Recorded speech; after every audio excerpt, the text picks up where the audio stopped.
What's going on, everybody? Let's Talk Jets Radio in a season that has not been lacking dull moments, in a season that has been as miserable as any that I can possibly remember in my lifetime, in a season where he fired the head coach midseason and then proceeded to lose, what was it, 6 of the next 7 games.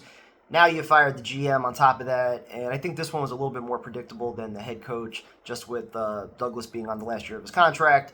Ultimately, all signs pointed to the Jets moving on anyway, finding a president of football operations or another GM that you're going to pair with whoever you're going to look for your head coach.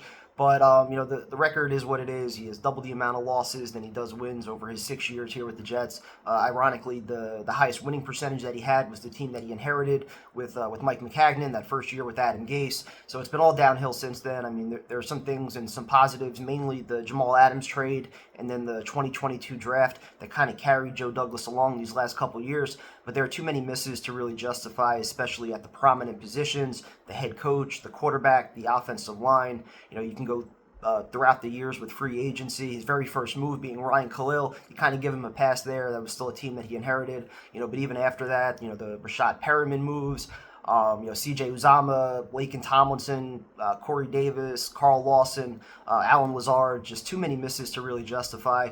Same thing with the draft between Becton, Elijah Moore, Denzel Mims, and then the big one being Zach Wilson, going with him number 2 overall, not trading down, getting the extra first-round picks, trying to really build a foundation before bringing another quarterback into the fold, especially with a first-time head coach, first-time offensive coordinator. Just too many decisions along the way that really didn't make sense. I do have to wonder just how much Woody Johnson either made these decisions or possibly influenced them to some capacity, especially the backup quarterback decision last year, which was essentially a wasted season. You look at the way the defense played last year, just having competent quarterback play, you figure at least you're a wild card contender at the very least. So just too many bad decisions along the way to really justify. Again, I do wonder Woody's involvement, but at the end of the day, you're moving on. And I think this is the perfect time to do it. I thought the Saleh move, when you're about to play for first place, I thought it shook up the locker room. I didn't think that made any sense at the time. This move right now, I think, makes perfect sense because the last thing that you want to do is fire Joe Douglas at the end of the season, and then you got 5 or 6 other teams that are looking for head coaches while you're starting your GM search.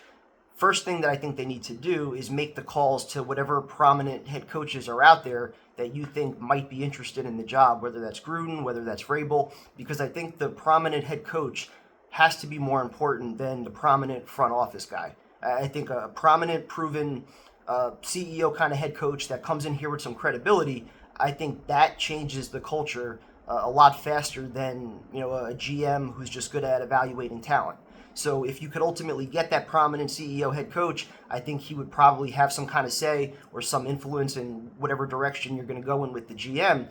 Now, if you can't get that guy, that's why it's good that they moved on from Joe Douglas now. You find out who could ultimately turn this thing around from a front office perspective, whether that's a Pete Carroll type, a Curtis Martin, whatever direction you're going to go in, whether it's GM or president of football operations or possibly even both, and then they're going to lead your search into the offseason for your head coach. I would trust that, maybe a little bit more.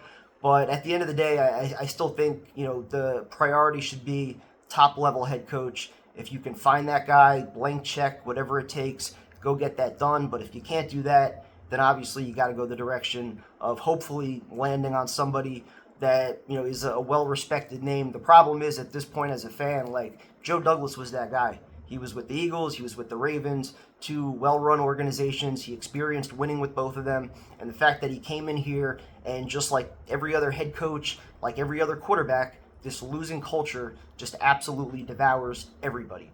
So it's hard to get excited about any different candidates that are out there right now. I still think the proven head coach has got to be the direction that they go in, but at least they made this move now so that they're not behind the 8 ball once the offseason starts. So we'll see what happens, but unfortunately you don't even have any in-house replacements right now either. You lost Rex Hogan, you lost Chad Alexander, so I don't even know who's running things right now. It's probably Woody Johnson, but we'll see what happens. Crazy season continues. Appreciate all the support. Talk to you guys later.